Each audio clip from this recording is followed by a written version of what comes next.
Hi all, welcome to another Daytona office hours. Let's quickly go over all the news from last week. So we spent a bunch of time on R&D this week and just ensuring stability. So, I mean, there's still quite a few commits, so let's just jump right in.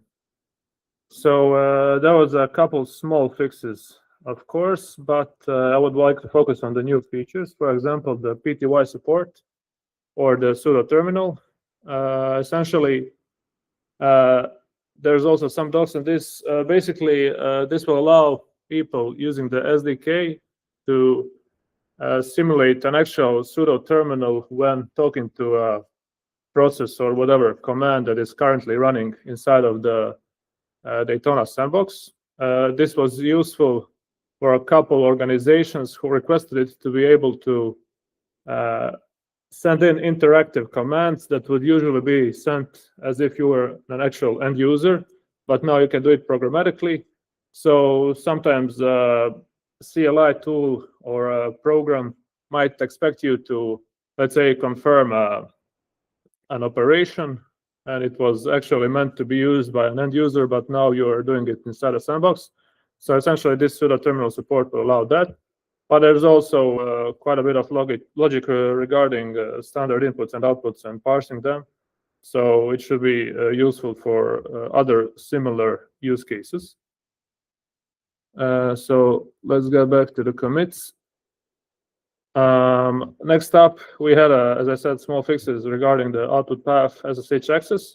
But another quite important change was the assignment in the availability score. So user-facing side, people are not really going to notice this, but it helped us a lot in distributing the sandboxes to their own runners. Essentially, the change this implemented is that now we no longer use our arbitrary capacities for sending in sandboxes onto runners, but now we use actual dynamically updated numbers, which are scores that are calculated out of the CPU usage, memory usage, disk usage, as well as the numbers of allocated gigabytes of memory disk or allocated number of CPU. And this really allows us to decide upon which sandbox should land where much more safely, more securely. So this really helps us out in that regard. So let's continue on. Some small fixes as well. Additional properties to make sure that we are not breaking anything when making new releases. Let's go on to, so we add some caching mechanisms, not really that interesting. We fixed some snapshot propagations, which are in regard to how many runners at the same time should have a certain snapshot. So for organizations which do not tend to create too many of the same sandbox from a certain snapshot, it might not be optimal to distribute them everywhere, because that also wastes the space on our runners. So it was a small fix regarding that, as well as some fixes regarding the previous availability score metric, where the runner might not be able to send in the actual CPU memory disk usage at a certain time. So this ensures that that is properly handled on the API.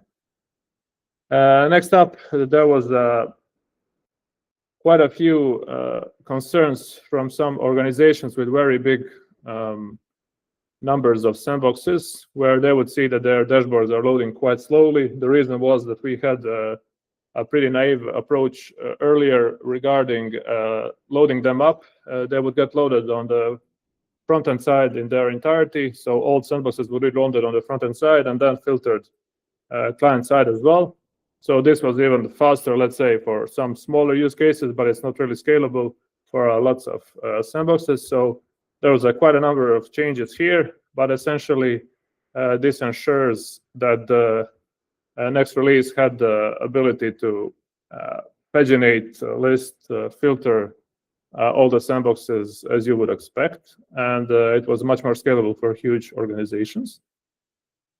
Also, thank you for our new contributor. I believe it's a new contributor NSNev regarding some image creation from registries that had certain different patterns in their domains. So thank you for that. Next up, we had a couple of fixes regarding the API client as well as the warp null conditions. And we also added a log execution decorator, not really that important user-facing side. Next up, we had a small feature for using Cloudflare workers as part of the SDK.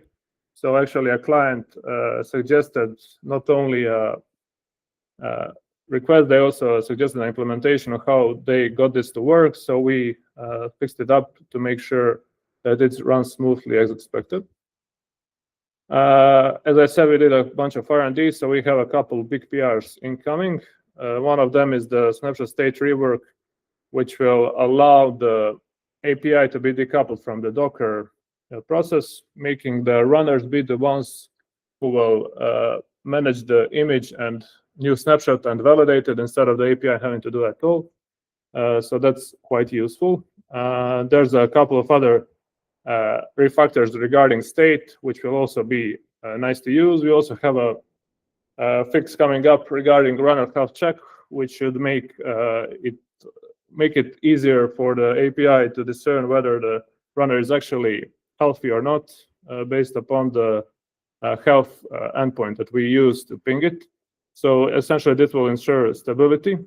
There's also a small issue regarding SSH tokens, sometimes starting with a dash or an underscore, which wouldn't work if you were trying to run it as a command. So this just fixes that edge case. Also, you might have noticed that we cleaned up our issues a bit. There's also some new tags and some easier tracking, better descriptions. So you can check that out and see the progress.